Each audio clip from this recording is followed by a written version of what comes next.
이 신문은 당시 소련 공산당 기관지였던 우라우다 1937년 6월 8일부입니다.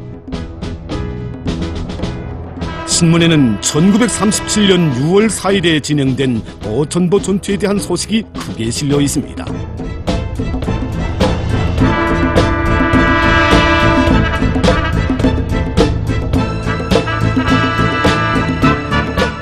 이 보천보 전투가 과연 어떤 전투였기에 이같은 놀라운 파문을 일으켰겠는가? 조선인민혁명군이 보천보 전투를 진행한 목적은 무엇이며 우리 인민이 왜 오늘까지도 잊지 못해 하는지 보기로 합시다.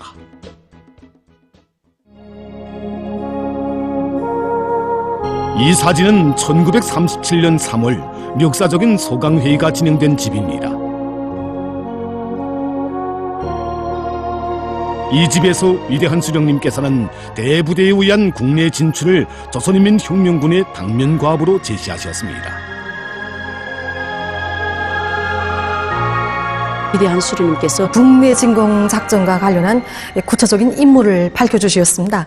이 지도에서 보시는 것처럼 사사는 안도 화룡을 거쳐서 무산 지구로, 다른 한 부대는 림강 장백의 압록강 일대로, 적들의 공격이 바로 이 두 부대에 집중될 때 주력 부대는 해산 쪽에 들어가서 적진을 들었다 놓는 것이었습니다.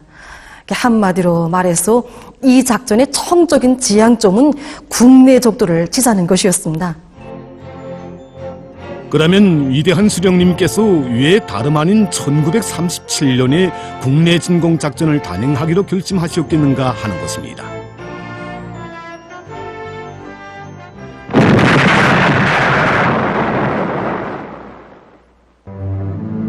1931년 9월 18일 일제는 중국 동북지방에 대한 침략 전쟁을 일으켰습니다. 그러나 그때 벌써 중국 여론들이 예평한 것처럼 9.18 사변은 중국 본토에 대한 침략의 전주곡에 불과했습니다. 당시 중일 전쟁 발발은 불보듯 명백한 사실로 시간 문제로 돼 있었습니다. 이로부터 일제는 1937년에 들어서면서 중국 본토를 침략하기 위한 준비를 갖추기 위해서 우리 인민에 대한 수탈과 포갑의 도수를 더욱 높였습니다. 그 중에서도 가장 악랄하게 감행한 것이 바로 조선 사람의 정신을 허물어 버리기 위한 민족말살 책동이었습니다.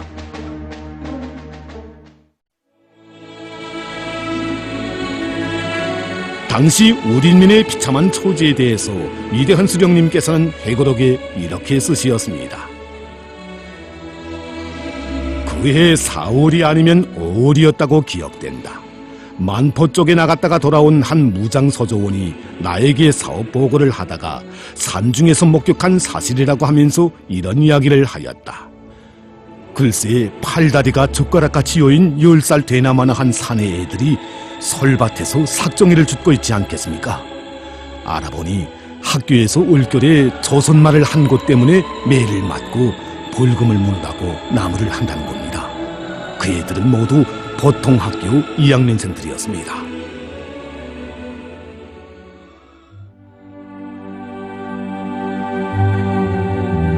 이 지리한 예속의 밤, 굴욕의 밤을 끝장내지 못한다면 우리 어찌 감히 자기들을 조선의 장부라고 할 수 있으랴.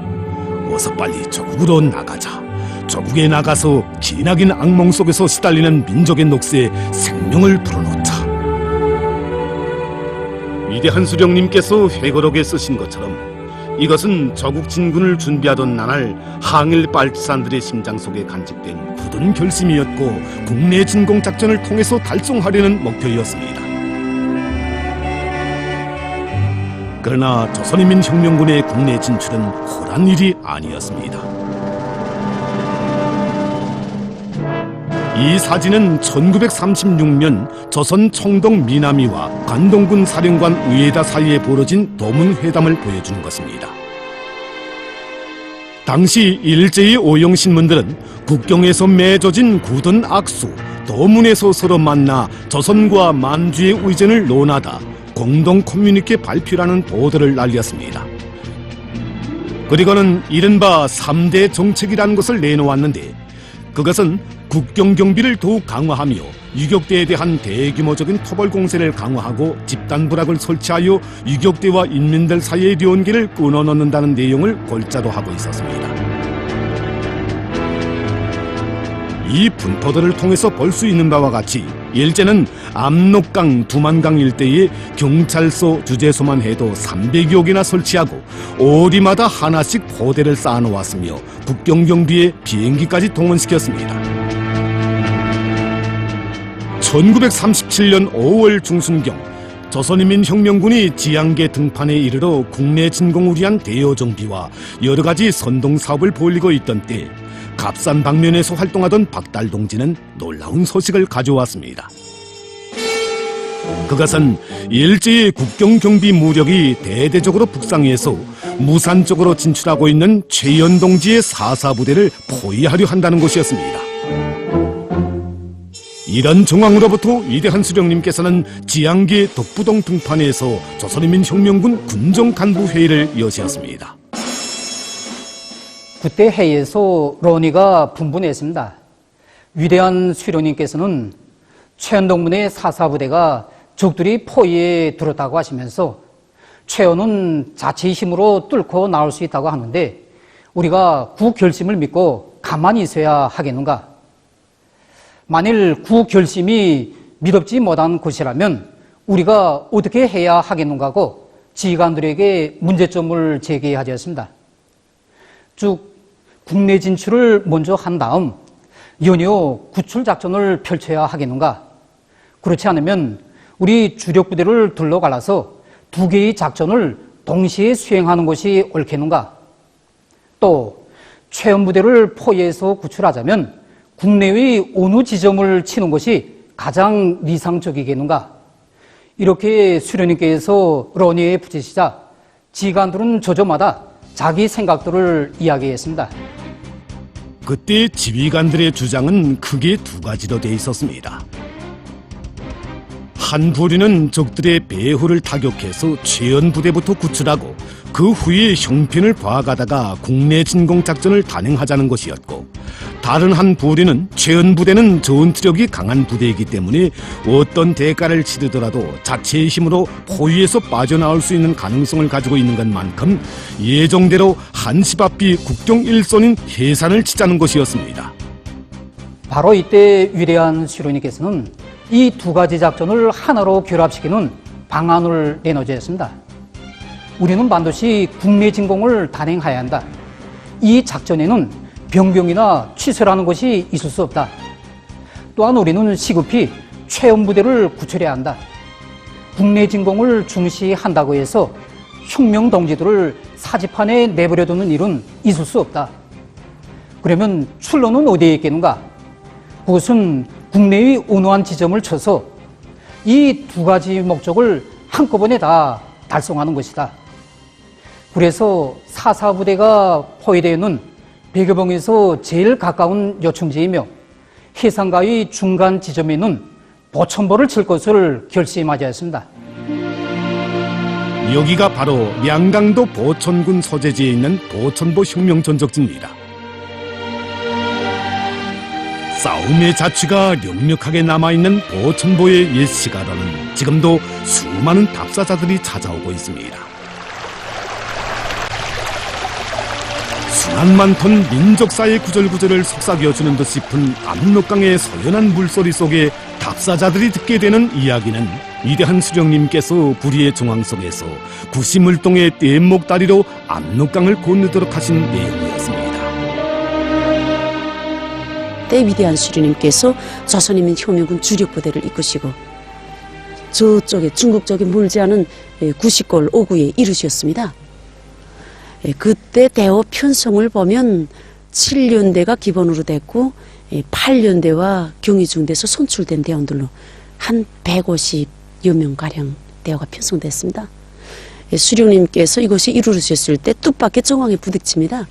이제 원래 기획하신 것은 여기서 한 300m가량 내려가 있는 곳에 있던 물동으로 부대가 강을 도할 것을 작전하셨는데 며칠 전에 저쪽에서 비가 많이 내렸습니다. 어떻게 됐겠습니까? 강을 건널 수가 없었겠지요. 수령님께서 그때 당시 여기에 정찰조에 보고가 들어왔습니다. 떼 한 폭이 매여 있다는 거.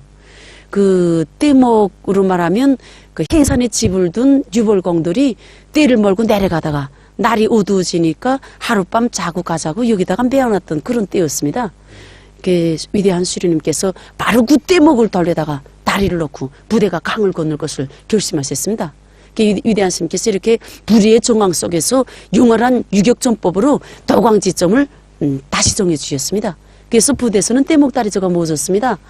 김운신 동지가 책임자로 됐습니다. 그래서 이 김운신 동지를 책임자라는 떼목다리저가 오두물 이용해서 길이가 50m이고 너비가 7m나 되는 상당히 큰 떼목을 돌렸습니다. 한쪽은 중국 쪽 강기술계 빗구로 맨체를 그냥 두고 다른 한쪽 뒷머리를 그 압록강 흐름을 따라 살짝 돌려서 이 조선 쪽 강기술계 빗구로 맸습니다. 그러니까 훌륭한 떼목다리가 완성된 셈이죠. 위대한 스님께서 바로 이 떼목다리로 대우를 이끄시고 압록강을 건너셨습니다. 이들이 넘는 곤장독은 길이가 82오리에 해발고가 1050m나 된다고 합니다.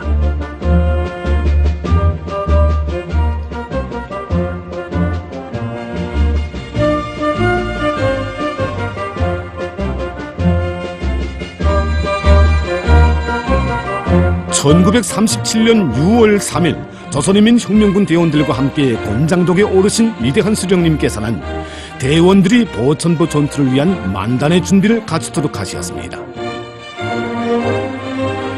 한편 마동희 동지와 김확실 동지를 보천보 시내의 정찰조로 파견하셨습니다.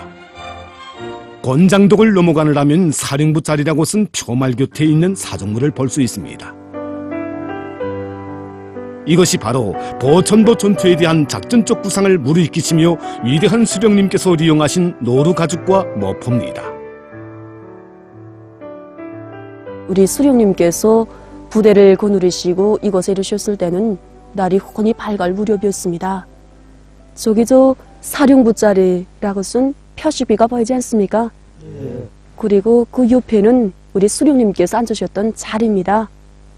말하자면 그 마른 싹종이 나무를 밑에 깔고 그 위에 그 전용병 백항림 동지가 배낭 속에 놓고 다니던 모포와 노루 가죽을 펴서 우리 수령님께서 앉으실 자리를 마련해 드렸습니다. 우리 수령님께서는 바로 저 소박한 자리에 앉으셔서 작전 지도를 펼치시고 작전 구상을 무르익히시면서 이렇게 사업을 시작하셨습니다. 위대한 수령님의 작전적 구상에 의해서 2개의 습격조와 2개의 차단조, 하나의 정치 공작조가 편성됐습니다. 제1습격조는 경찰관 주재소와 면사무소, 소방회관을, 제2습격조는 우편국, 산림보호구, 농사시험장을 습격하며 정치공작조는 시내의 여러 곳에 조국광복회 10대 강령과 포고문을 붙이면서 정치사업을 진행하고 상점을 습격해서 노획한 물자들을 인민들에게 나누어주게 돼 있었습니다. 한편 제1차단조는 해산 쪽으로 통하는 전화선을 끊고 도로를 차단하며 제2차단조는 무산 대진평 방면으로 통하는 전화선을 끊고 도로를 차단할 임무가 맡겨졌습니다. 이 방안대로 하면 보천보 안의 적들은 도간에 든 쥐신세를 면할 수 없었습니다.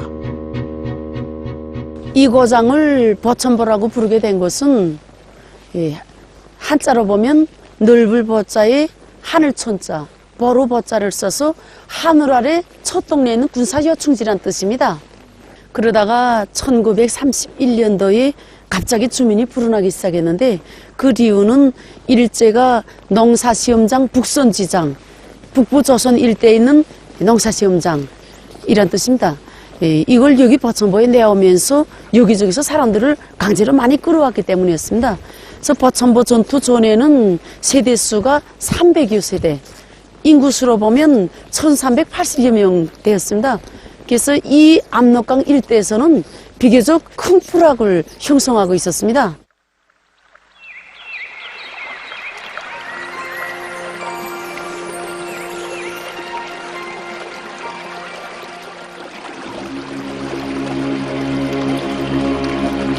보천보를 감돌아 흐르는 압록강의 제1지류를 가림천이라고 합니다. 가림천이란 내천이 감돌아 흐르는 수림의 경치가 하도 아름다워 부른 이름이라고 합니다. 보천보 전투 당시 위대한 수령님께서는 바로 이 가림천 기슭의 황철나무 밑에 지휘처를 정하시고 역사적인 청송을 울리시었습니다.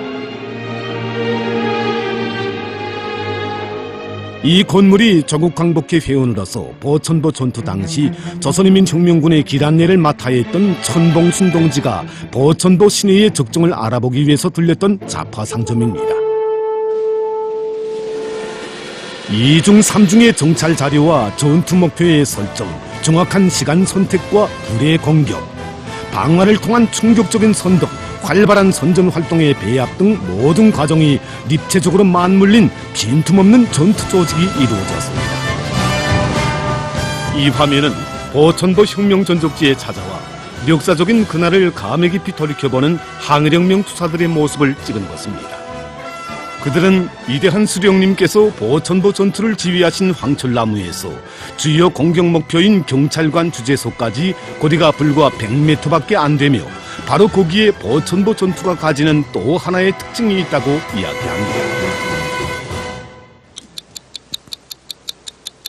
1937년 6월 4일 밤 10시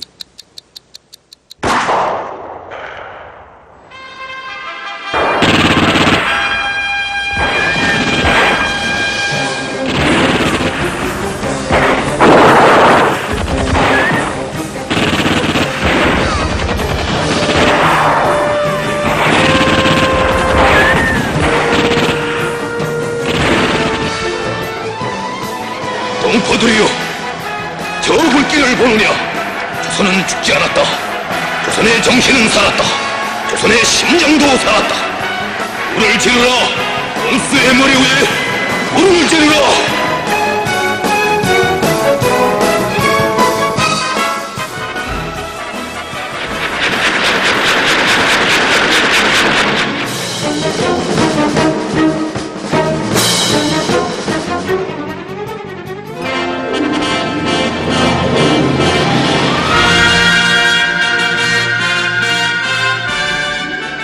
보천보 전투는 한마디로 말하여 생리배를 당한 어머니와 그 자식들의 상봉과 같은 사변이었다고 할 수 있다. 조국은 보천보에서 울린 총소리를 계기로 하여 자기를 가장 아끼고 사랑하는 듬직한 아들, 딸들을 만날 수 있었다. 다르게 말하면 이 전투는 망국사의 흐름을 광복으로 돌려세운 결정적인 계기의 하나였다고도 표현할 수 있다.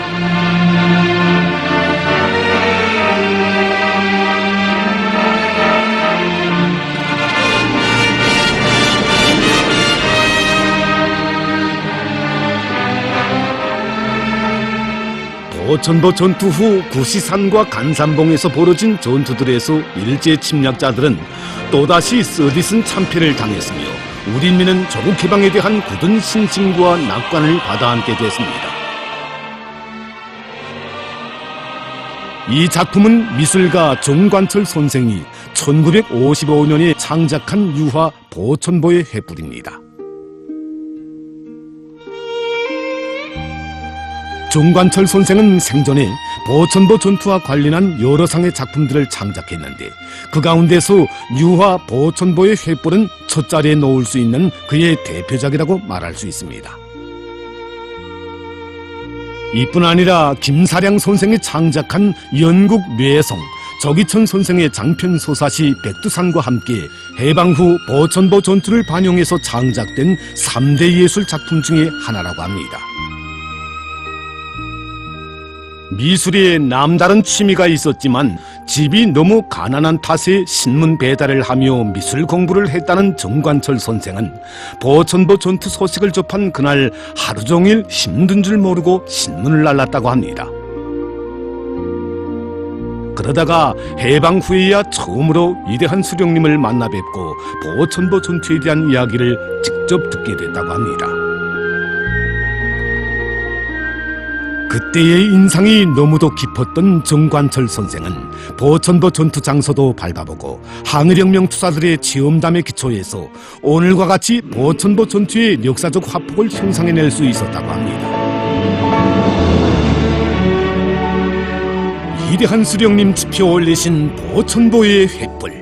이 승리의 전통은 위대한 장군님에 의해서 계승되고 세상에 빛나게 됐습니다. 10대의 어리신 나이에 백두산 지구회로의 첫 답사길을 개축하신 위대한 장군님께서는 역사의 땅 보천보를 찾으시고 조선은 죽지 않고 살아있으며 반드시 독립되고야 말 것이라는 것을 온 세상에 선포하신 위대한 수령님의 위인적 풍모가 잘 살아나게 위대한 수령님의 동상을 형상하도록 해주시었습니다. 또한 우리나라에서 첫 혁명 전통 주제의 기념비로 건립되는 보천보 전투 승리 기념탑이 철두철미 위대한 수령님의 항일혁명 업적을 전하는 기념탑으로 훌륭히 건립되도록 정력적인 지도를 주시었습니다. 보천보 전투가 있은 때로부터 80여 년의 세월이 흘렀습니다. 그러나 보천보의 옛 시가로는 오늘도 새 세대들이 끝없이 찾아오고 있습니다. 보천보는 그들에게 일제의 포감 밑에 짓눌렸던 조선의 정신, 조선민족의 넋이 어떻게 살아나게 되었는가, 우리가 대를 이어 고수해야 할 혁명정신이 무엇인가를 새겨주고 있습니다. 위대한 수령님 지표 올리신 보천보의 횃불은 오늘도 타오르고 있습니다.